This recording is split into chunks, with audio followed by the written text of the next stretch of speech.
శ్రీ లక్ష్మీ నరసింహస్వామి లక్ష్మీదేవితో పాచికలాడుతూ ఉండగా ఈ ఆటలో స్వామివారు ఓడిపోతారు. స్వామి ఓడిపోయినందున లక్ష్మీదేవి పరిహాసంగా నవ్వడం జరుగుతుంది. దీంతో లక్ష్మీ నరసింహస్వామి అలిగి యాగంటి క్షేత్రమైన ఎర్రమల ప్రదేశానికి వచ్చారని పురాణాలు చెప్తున్నాయి. అందుకోసం శివయ్య లక్ష్మీ నరసింహస్వామికి పక్కనే మద్దులేరు, అక్కడికి వెళ్ళు అని చెప్పినట్లు ప్రతీతి.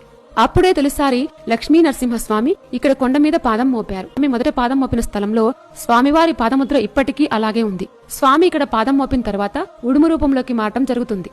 లక్ష్మీ నరసింహస్వామి ఉడుము అవతారంలో మద్దిలేరు చుట్టూ సంచరిస్తూ ఉండేవారు. మద్దిలేరుకు 3 కిలోమీటర్ల దూరంలో మోక్ష పట్టణాన్ని కన్నప్పదొర అనే రాజు పరిపాలిస్తూ ఉండేవారు. ఒక రోజు వేట నుంచి తిరిగి వస్తుండగా తలతలా మెరుస్తూ ఉడుము కనిపించగా దాన్ని పట్టుకోవాలంటూ తన పరివారాన్ని ఆజ్ఞాపిస్తారు. అది పుటలోకి ప్రవేశించడంతో దాన్ని పట్టుకోలేక భటులు వెనక్కి వెళ్లిపోతారు. అదే రోజు రాత్రి స్వామివారు రాజుకు స్వప్నంలో కనపడి పగటిపూట ఉడుము రూపంలో కనిపించింది తానేనని, అక్కడే ఓ పుట్టలో ఉన్నానని చెప్తారు.